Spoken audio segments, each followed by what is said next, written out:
Hello guys, welcome back to my channel. If this is your first time here, like this is the first time you are seeing my face, you're absolutely welcome. I'm happy to have you. What I want you to do next is that you click the subscription button. It is easy and it is free. Please click that button. Anyways, today I want to talk about something interesting. So I'm in South Africa, like you guys know, for a wedding. So how you feeling? I'm feeling great. Wedding is tomorrow. Yes. And you know, when you are at a wedding, everything is just nice, romantic. You start thinking about so many things that have to do with love.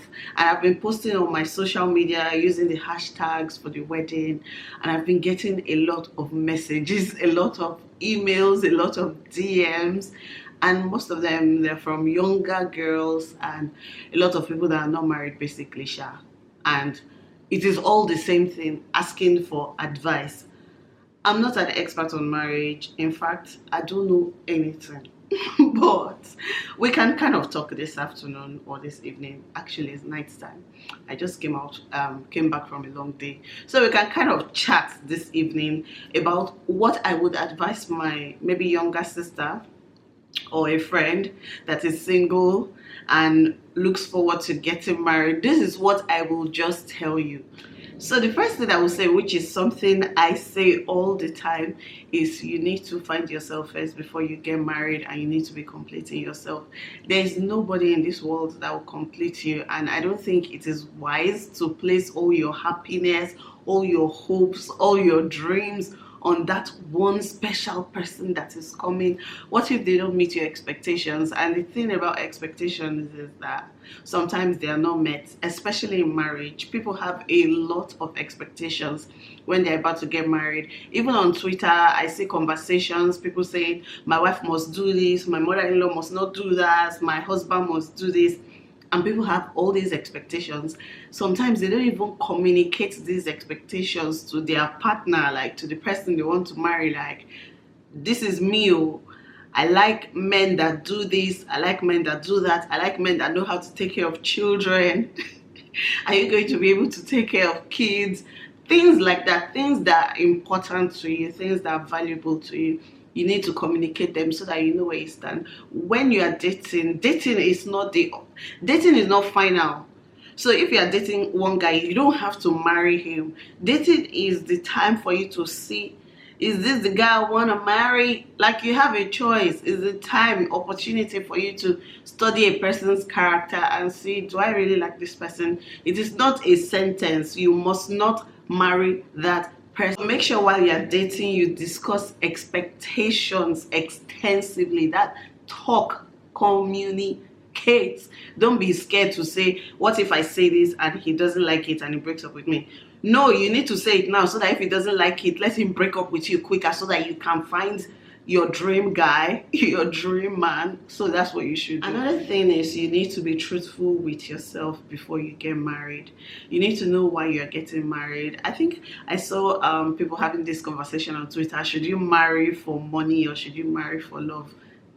Anyone you want to do. Just know that at the end of the day, you made your choice, and be happy and honest about your choice. If you want to marry for money, nothing spoiled there. Have you seen marriage without money? A lot of the time it is filled with quarrels, confusion, and strife. And marriage without romance also, it's not a very nice something to look at. Maybe you can comfort yourself with your Chanel bags and expensive things, but still, a marriage without love is really nothing to write home about. Just make sure that you realize that you have a choice, and you make that choice to suit yourself. Because for some people, they don't need love in their life. They just want money, maybe because they come from a background where money is very important. No hard feelings there. Just make sure you do you and be honest with yourself and be happy with your decision. A question I got a few days ago was a girl talking about marrying a man with potential. How will she know a man that has potential? The thing is, Marrying a man with that has potential is dangerous because you cannot actually see what he's going to do. All you have is he tells you he's going to do this, he tells you he's going to do that. But how to follow up someone or know someone that has potential and is likely going to fulfill it is if that person is someone that says something and they follow through. There are some people that all they have is pipe dream. I don't worry, I'll buy you mansion, I'll buy you car, I'll buy you this, I'll take you this, I'll take you there.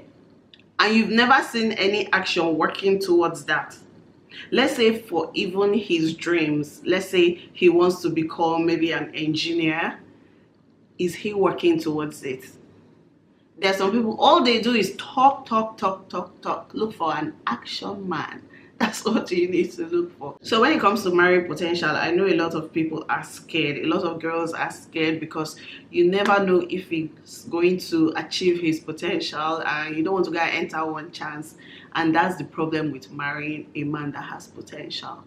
But look at it on the flip side. You can actually marry a man that has a big job, manager in a company, and then he gets fired and you realize he's depressed. He's not one of those people that can use his initiative to get a job, and then 5 years no job, 10 years no job. What are you going to do? Life happens. So sometimes it's not really about marrying potential or marrying a made man. That one for that I know is just luck. Sometimes it's just luck and it's just the grace of God, because some people can marry someone that's already made and things happen to them and life is not the way it used to be. And you can marry a man that does not have a job and does not have a career, does not even have anything, and in a couple of years you see life has turned around for the better for you guys. So that one, I always put it to luck and the grace of God. When you start meeting a guy, let's say you guys are not really that deep into the relationship, you need to let him meet your friends and let him meet your family. Not because, oh, you're trying to introduce your husband to be. It's just so that you can get those people to feel the kind of person he is. Sometimes, you know, when we're in love and the love is shocking, you cannot see anything. You need somebody to look at that your relationship objectively. So you, of course, you need to surround yourself with wise friends and you need to know who you're showing him to, but let people have a feel of this guy. You'll see they'll probably tell you, oh, this guy's a nice guy, he's this, he's that, or they'll tell you, this one, he's rude one kind, like I don't think he's husband material. You can take on their feedback and then with time you get to know this person better and for yourself. But do not hide the person you want to marry.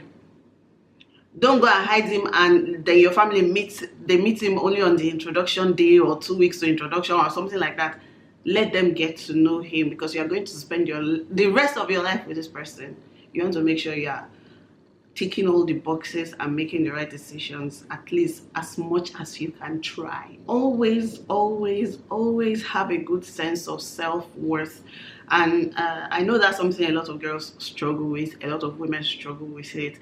And the thing is, when you have good self-worth, you're not going to tolerate just anything. Imagine if a crown is on your head. How are you going to walk? You're going to walk with your head high. You're not going to be slouching and walking like this. So always place value on yourself and let people know you cannot allow them treat you in a certain way. If you see someone is showing one color that you don't like, observe and then either cut it off or give a second chance. You need to be able to discern when to move on, cut off relationships, or give second chances. Not everybody deserves a second chance, so you need to keep that. I feel like when you're at the beginning stages of your relationship, a guy is trying to impress you. That's what I feel they should be trying to do. Even as a woman, you're trying to impress that guy and you are doing all the best things.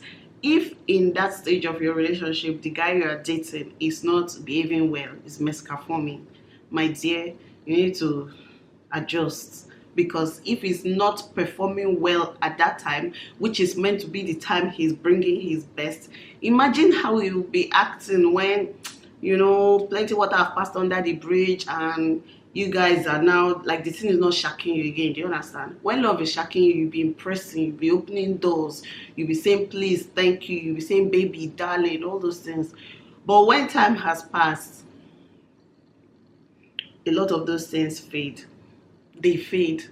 I've seen it happen in a lot of scenarios. They fade. So if in the beginning this guy is not trying to impress you, then maybe you might need to reconsider, have a discussion with this guy, or reconsider if it's that important to you. Think about it.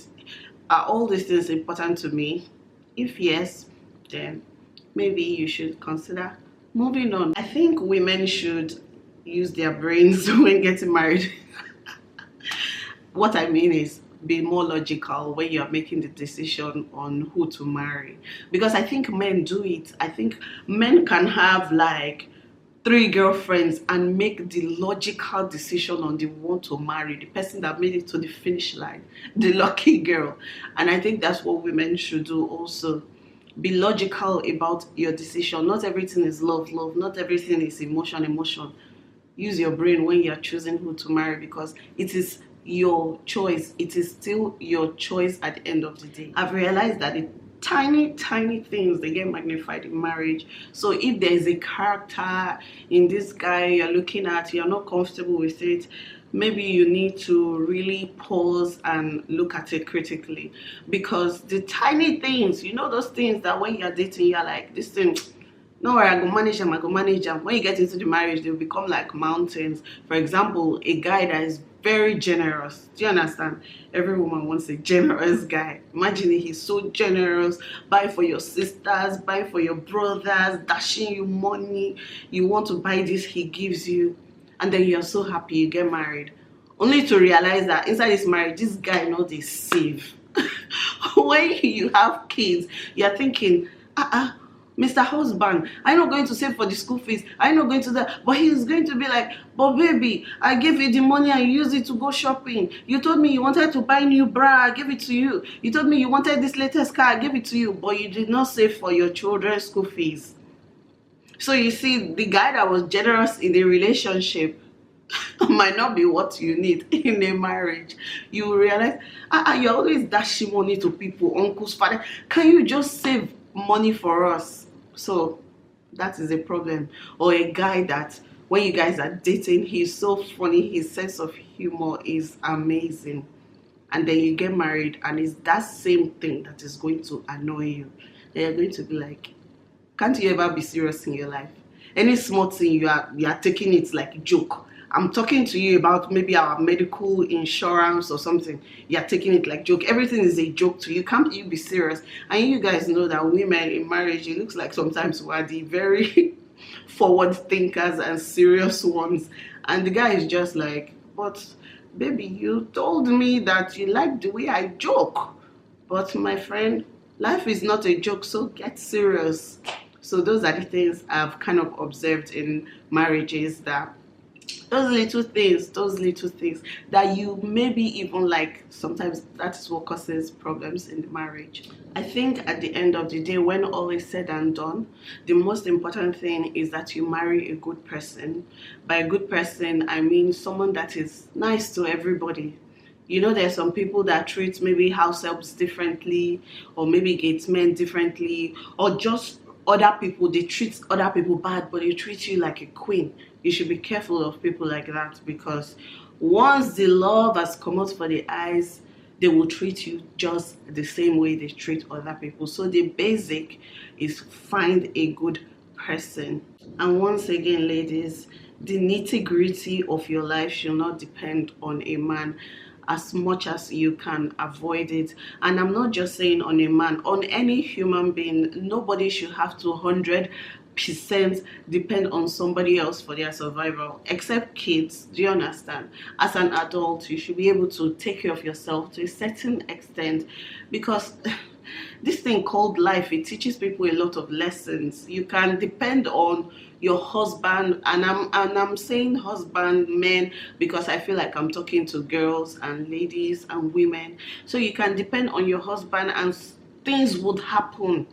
He might lose his job, the husband may die, and so many things happen, and then you are just left stranded. So it's important to be self-sufficient and have something doing and have a purpose, so that your life, your joy, your happiness, your everything is not tied to one guy. I know a lot of us who are always dreaming of our prince in shining armor that will come and save us and give a nice house, nice car. You know, when you're dreaming of that husband, that's the picture I feel for maybe African Nigerian women. That's the picture. Somebody will come and wipe away your tears. But baby girl, you need to be self-sufficient. You need to have your own, and that's what will make everything sweet. Imagine he has his own, you have your own, and people bring it together. That kind of love is sweet. Not when someone is always giving, and you're always taking. The truth is, in any relationship, even in a friendship, if I have a friend that is always taking, I'm the one giving, one day it go tire one person. It go tire either the person where they collect, or the person where they give, because it gets tiring. That's just the truth. That's just the basic thing I can tell you. So as much as you can, as much as possible, if you can, then be self-sufficient. That's just what I really wanted to talk about this evening, because of those emails I was getting. I just felt like I had a lot of lovesick ladies in my mentions and in my DMs, and I just wanted to talk about what I would tell my younger sister or a young friend that is single and looking forward to marriage. That's general advice I would give. And I know a lot of you have written me. I know I have a lot of mature women that watch my videos, a lot of people with so much experience. You guys send me messages. Sometimes I wish you put those messages in the comment section, because they're filled with wisdom and experience and just life. So if you're married, I want you to put in a comment section advice for young girls, advice for single women, people that are looking forward to marriage, just to help them choose better, choose wisely, and have a better life and an amazing marriage. I hope you guys enjoyed this video. If you watch all to this point and you did not subscribe, I really don't know how I've offended you. So please click that subscribe button. I'll see you guys in my next video. Bye.